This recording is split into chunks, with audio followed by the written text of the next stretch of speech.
What is up, players? It's Warboss Tay back up in this mug. Today we're taking a look at the Watcher from Kingdom Death. It's the core, that core box that I'm slogging my way through, taking my time, making sure I get all the pieces right. There are a lot of pieces on this miniature. Speaking of pieces, you've got a lot of lanterns hanging off of ropes. You've got a lot of holes in the cloak there, you can see, for all of the different parts to go.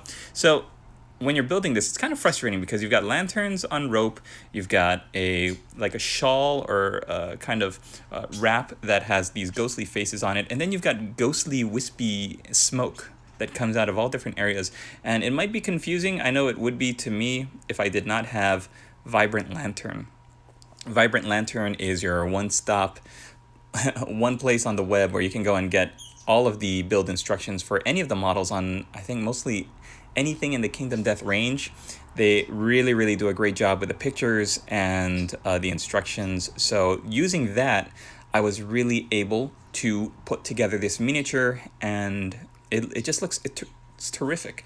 The sculpt is a lot of heavy cloth for the Watcher itself, and then the intricate detail that they put into the lanterns, the rope, and the spirit faces on the wrap, I think, is really cool. So here's how it looks all put together. The sense of movement with this miniature is amazing. It looks like it's floating above the ground. It looks like there's nothing in there, like it's just guided by some otherworldly spirit. You can see that there's a bit of a gap on the left right there, as well as on the right side of the front. So I went back in with some liquid green stuff. I sealed those up nice and tidy.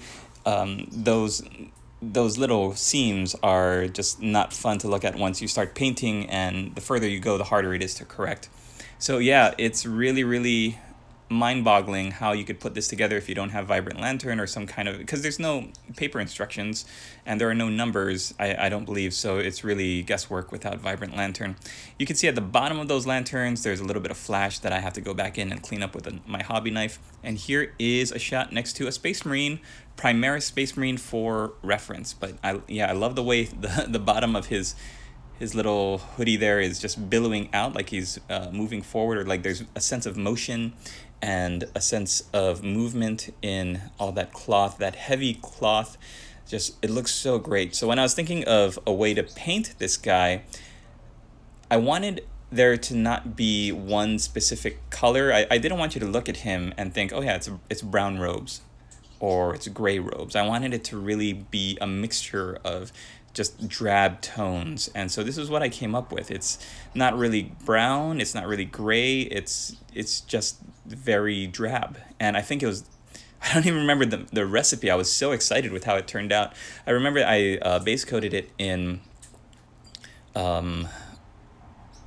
Dryad Bark, which is the browner of the two Dark Games Workshop paints. You've got Rhinox Hide, which is a little bit more reddish brown, but Dryad Bark is a nice deep dark brown. And then I did a lot of not shading, but dry brushing with brown tones, and finally beige. So I believe it was Steel Legion Drab, and then Carrick Stone. A lot of dry brushing. I usually don't dry brush for cloth, but I found that when you dry brush cloth, it gives a more weighted and it gives a more weighted look to the cloth, like it's really thick and heavy. Again, here it is next to a Primaris Space Marine for comparison, and I just love the way it turned out. I love how the faces really pop out from the shawl. I decided to go, instead of flesh tones for the faces, I wanted them to be very ghostly and ethereal and to match the ghostly wispy bits coming out of it.